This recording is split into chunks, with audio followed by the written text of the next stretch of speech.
orang meninggal itu, pangkat di pundaknya, harta di rumahnya, deposito di rekeningnya, mohon maaf gak dibawa. Makanya dikatakan oleh Rasulullah 3 hal yang mengikuti jenazah, 2 kembali, 1 mengikuti. Yang 2 itu apa? Harta dan keluarganya. Yang 1 adalah amalnya.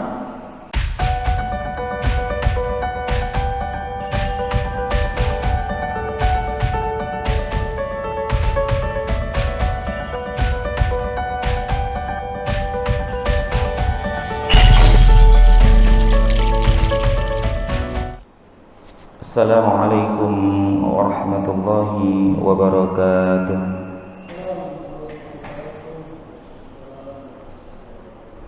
Kita sempurnakan, semoga berfaedah dunia akhirat. Assalamualaikum warahmatullahi wabarakatuh.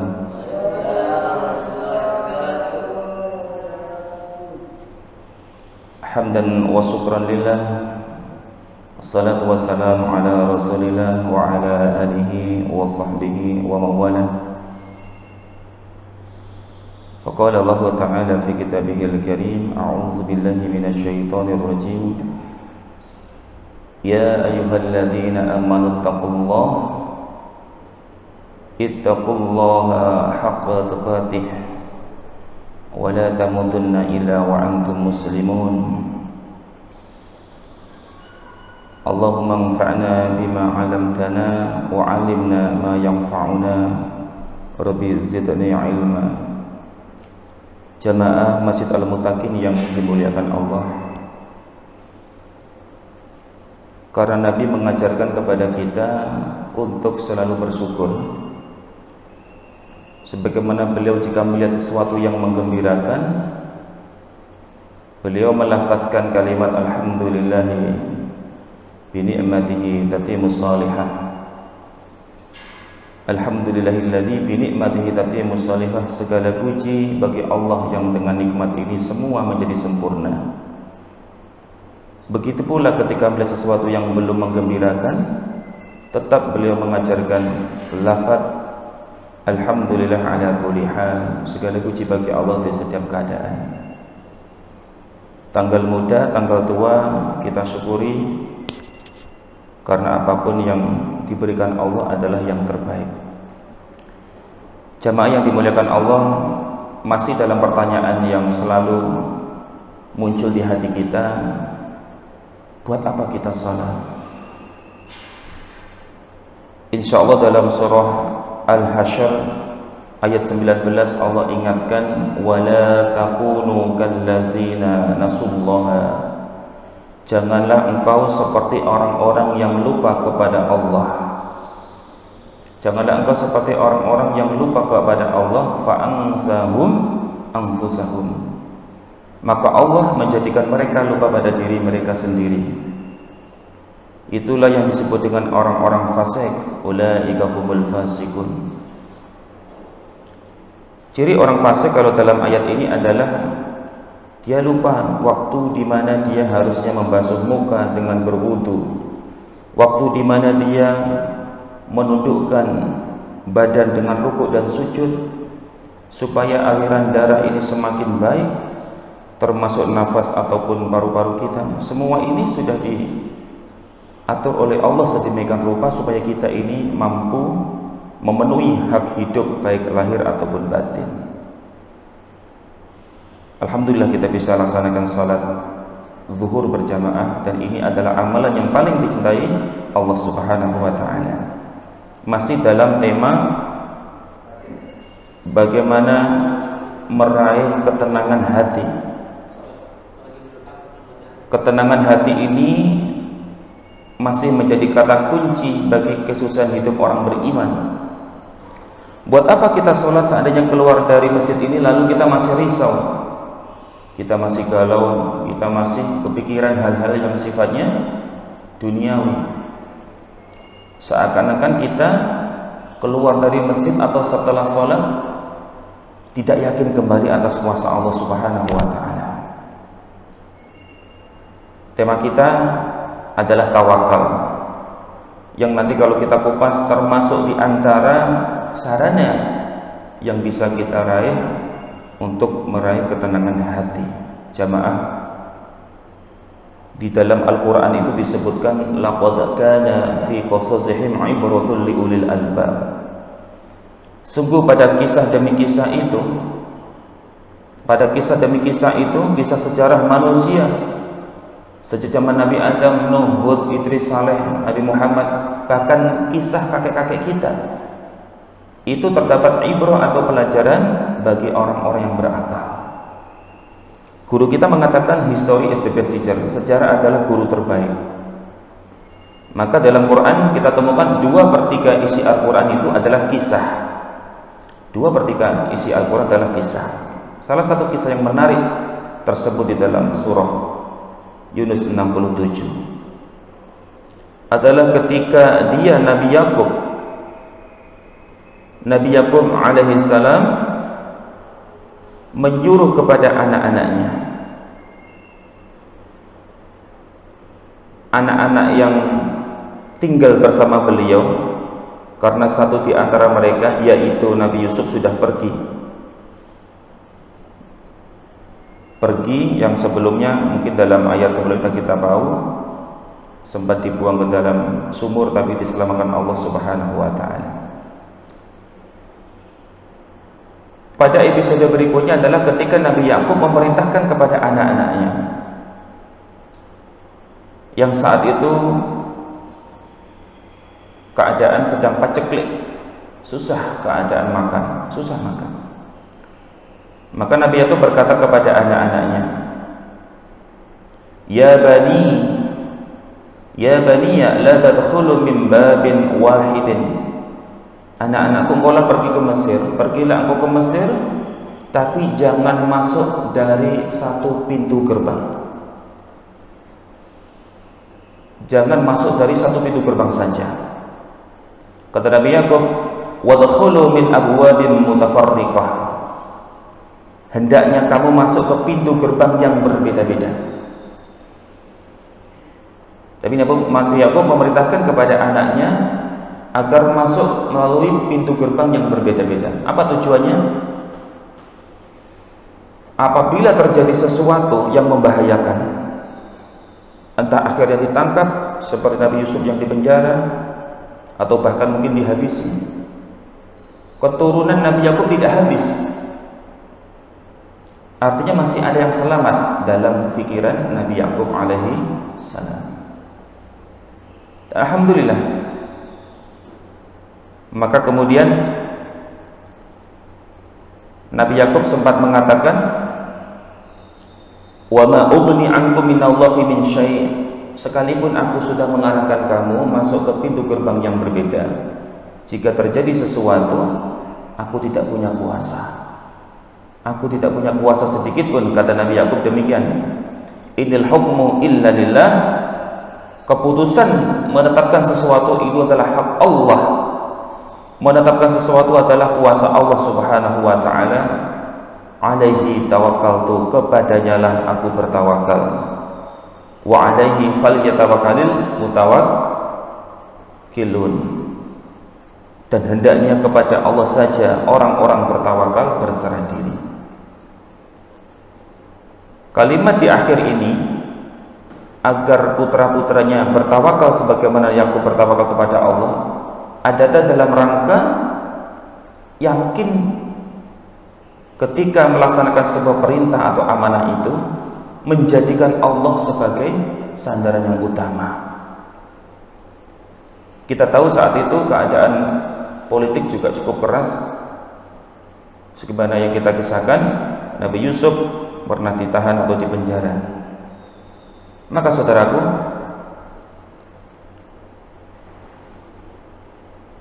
wasiat Nabi Yakub kepada anaknya ini supaya bertawakal ini dan kemudian dilaksanakan oleh putra-putranya. Mereka masuk ke Mesir melalui pintu gerbang yang berbeda-beda. Dan kemudian alhamdulillah Allah selamatkan mereka sehingga bertemu Nabi Yusuf alaihissalam.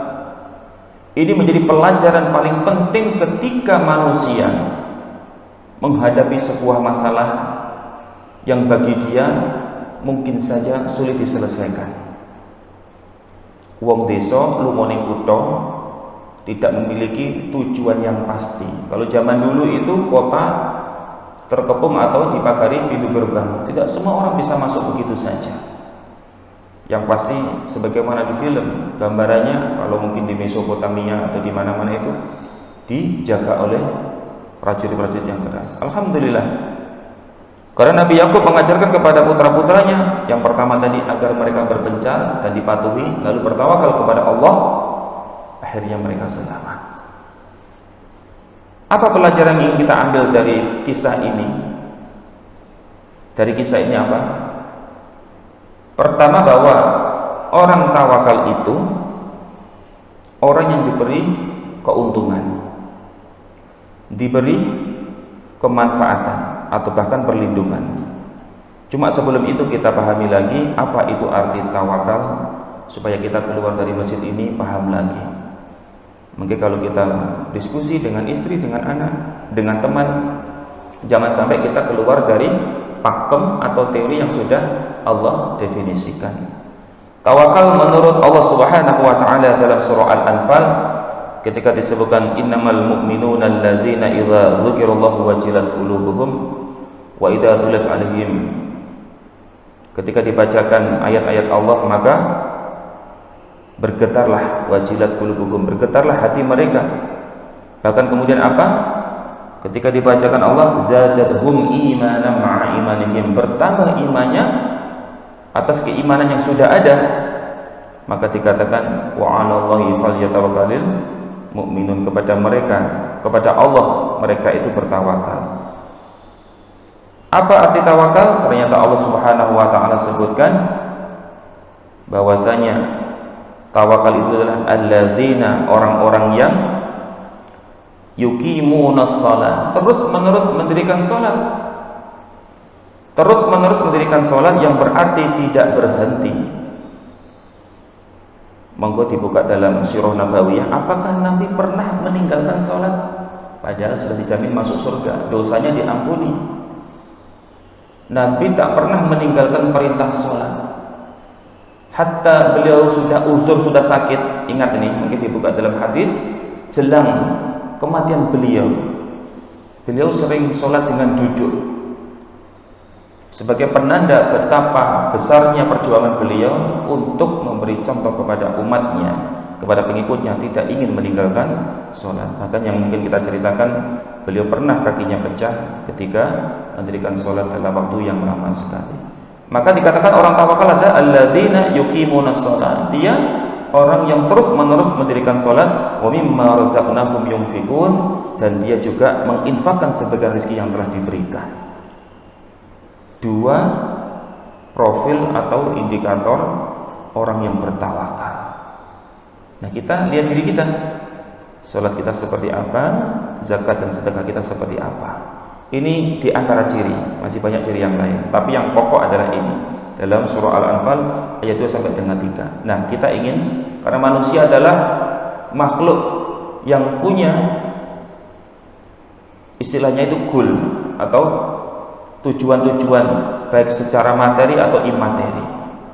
Apa manfaatnya tawakal? Allah Subhanahu wa taala sebutkan di dalam surah Al-Anfal tadi, ulaika humul mu'minuna haqqan. Orang yang bertawakal itu imannya akan menjadikan dia sebagai orang yang benar-benar beriman. Bonusnya apa? Lahum darajatun 'inda rabbihim maghfirah, dan diberikan derajat atau diberikan beberapa derajat ketinggian di sisi Tuhannya. Kemudian apa bonusnya? Diberi maghfirah atau ampunan yang tak kalah penting, warizqun karim, diberikan rezeki yang mulia. Rezeki yang mulia, rezeki yang mulia itu salah satunya adalah mati dalam keadaan husnul khotimah. Dan ini mahal, Pak. Rezeki yang mulia itu adalah mati dalam keadaan husnul khotimah. Jadi sebelum berangkat ke sini tadi ada tetangga kami meninggal dunia, Pak. Malam meninggal dunia, pagi dimandikan, dikafani, kemudian dimakamkan.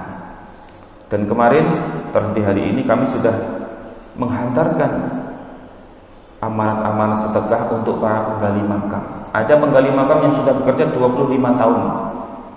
bekerja 15 tahun bermacam-macam. Pengalamannya apa? Pengalamannya menggali tanah sedalam sekitar 1,5 meter, lebarnya atau panjangnya nggak sampai 2 meter panjangnya. Pengalaman berulang mengkebumikan atau masukkan manusia ke dalam liang lahat. Kesimpulan mereka, karena kami coba sambil wawancara mengantarkan bantuan itu, tiang meninggal menikah Pak, kata dia, orang meninggal itu pangkat di pundaknya, harta di rumahnya, deposito di rekeningnya, mohon maaf gak dibawa. Makanya dikatakan oleh Rasulullah 3 hal yang mengikuti jenazah, 2 kembali, 1 mengikuti. Yang 2 itu apa? Harta dan keluarganya. Yang 1 adalah amalnya. Nah, ini harus kita pahami lagi supaya kita nggak kehilangan arah. Orang tawakal sekali lagi diberi ketinggian derajat, diberi ampunan dan diberikan rizki yang mulia. Yang kedua, wa may yatawakkal 'ala Allah fa huwa hasbuh. Dalam surah At-Talaq disebutkan, siapa yang bertawakal kepada Allah, maka Allah akan mencukupi semua kebutuhannya.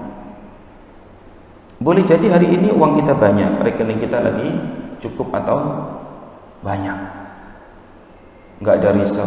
Tetapi namanya kebutuhan itu tidak selalu urusannya materi. Tidak selalu urusannya adalah materi. Kalau Allah sudah mencukupi, maka lahir batin kita ini akan tercukupi. Jadi apa yang kita risaukan dari kehidupan ini?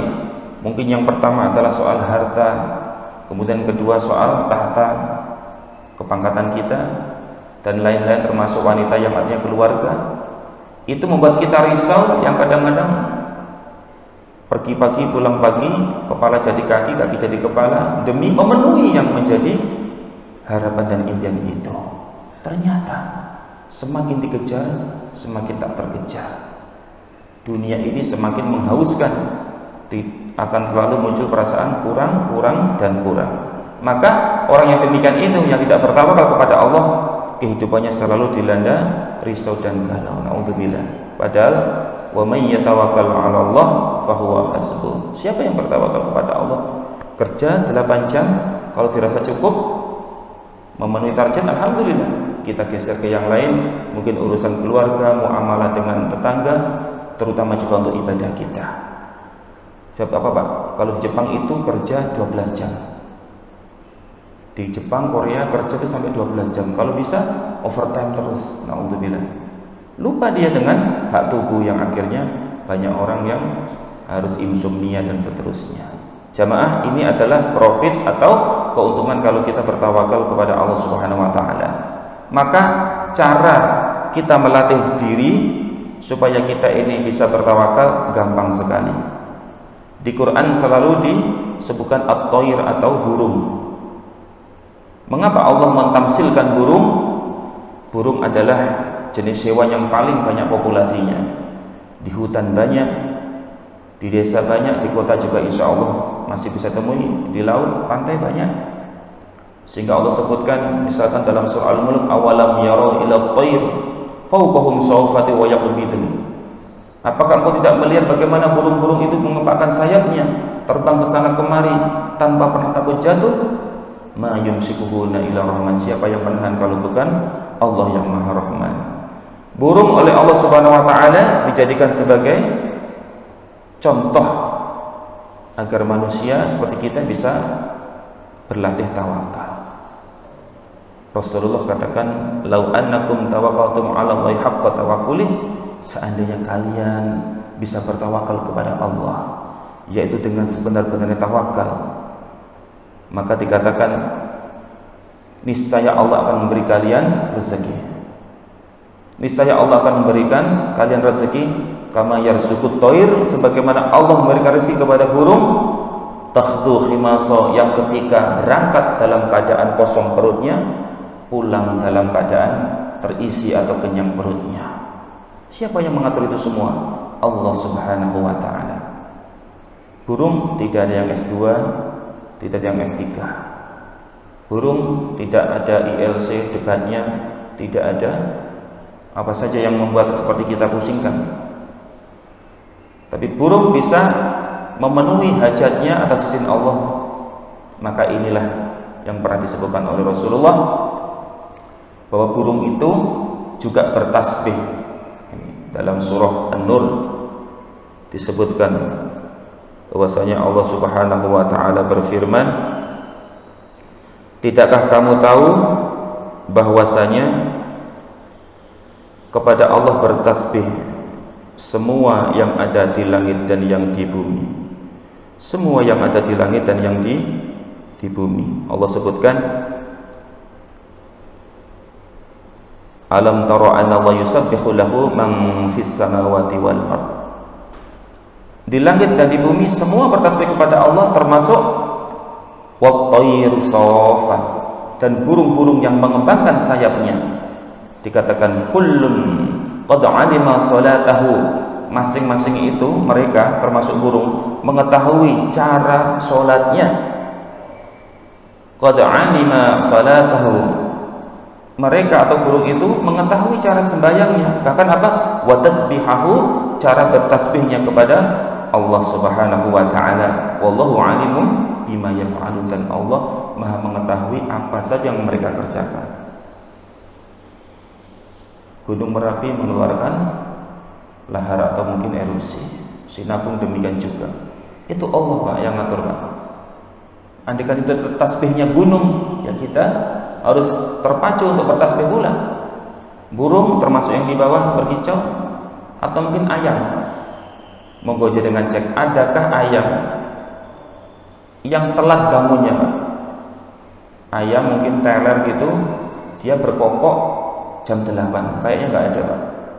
Sunatullah atau hukum alamnya, ayam itu berkokok di pagi hari karena dia diperintah Allah dan dia tahu cara sembahyang atau sholatnya kepada Allah dan bertasbihnya kepada Allah.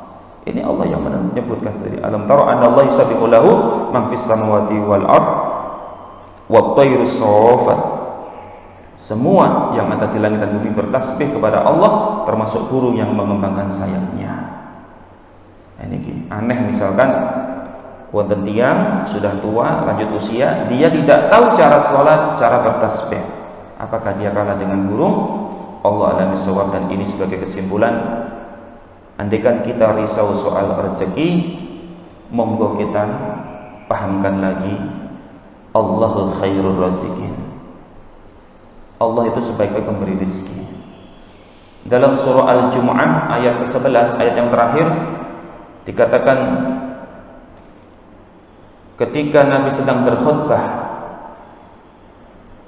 Jumat waktu itu, kemudian wa idza ra'aw tijaratan aw lahan fadu ilaiha wa tarakuka qa'imah. Nabi sedang berkhutbah, sahabat mendengarkan, tiba-tiba datang kafilah atau rombongan dagang menuju kota Madinah, dekat sekali dengan kota Nabawi, Masjid Nabawi. Sahabat berlarian menuju ke sana karena berpikir ada keuntungan. Wah, ono kafilah dagang, waktunya kula, nanti dijual lagi. Kesempatannya kan enggak setiap hari, mumpung ada. Berlarian semua, tinggal 12 sahabat. Seorang Nabi mulia ditinggalkan oleh sahabat gara-gara ada perdagangan, na'udzubillah. Nabi diperintah Allah, kul, katakan ya Muhammad, ma 'indallahi khairun minal lahwi wa minat tijarah. Apa-apa yang di sisi Allah itu lebih baik, more better dibanding perniagaan dan permainan. Wallahu khairur raziqin, dan Allah adalah sebaik-baik pemberi rezeki. Maksudnya menapa? Rezeki menika tidak akan tertukar. Nah, niki jare wong Jawa, digodak ora canda. Ngeyel kaya ngopo ketika jenengan ingin meraih suatu nominal uang tertentu, mau insentif apa, kalau belum waktunya nggak akan bisa. Rezeki itu sudah pasti tidak akan tertukar, dan dia punya kaki, diperintah Allah menuju ke alamat yang diamanahi rezeki. Yang kemarin kita ceritakan seekor cacing yang buta yang oleh Allah mendapatkan rezeki dari seekor semut yang membawa gandum masuk ke dalam mulut kata, kemudian kata itu menyelam membawa semut menuju ke dasar danau. Cacing buta dalam rongga batu di dasar danau, bagaimana bisa mendapatkan rezeki? Allah yang mengatur. Ini setelah sholat, zikir, wirid, jangan sampai kehilangan keyakinan Allah khairur raziqin, Allah sebaik-baik pemberi rezeki. Lalu tugas kita apa? Memperbanyak ibadah. Dan kerja itu juga ibadah. Memperbanyak ibadah, mahdhah atau ghairu mahdhah, apapun kerjakan. Jangan sampai kita wis kerja dunyane gak jelas, kerja akhiratnya gak jelas. Kita nanti berlawanan dengan doa, atina fid dunya hasanah wa fil akhirati hasanah wa qina adzabannar. Allah dan bisawab. Semoga dengan ngaji yang sedikit seperti ini kita semakin yakin, sehingga mohon maaf kegalauan kerisauan kita soal rezeki yang sering memusingkan kita, memusingkan mungkin hati kita, itu dihilangkan Allah. Sesungguhnya Allah adalah sebaik-baik pemberi rezeki. Cara kita supaya kita mendapat rezeki yang luas, yang nikmat, satu-satunya cara adalah bertawakal kepada Allah. Bagaimana bertawakal? Kita tadi sudah contohkan burung yang dia pergi pagi dalam keadaan kosong perut, kembali dalam keadaan kenyang perut, karena semua yakin Allah yang mengatur dan memenuhinya. Allah lebih sawab. Subhanaka la ilma lana illa ma 'allamtana innaka antal alimul hakim. Allahumma faqihna fi din wa 'allimna ta'wil. Subhanaka Allahumma hamdika asyhadu an la ilaha illa anta astaghfiruka wa atubu ilaik. Assalamu alaikum warahmatullahi wabarakatuh.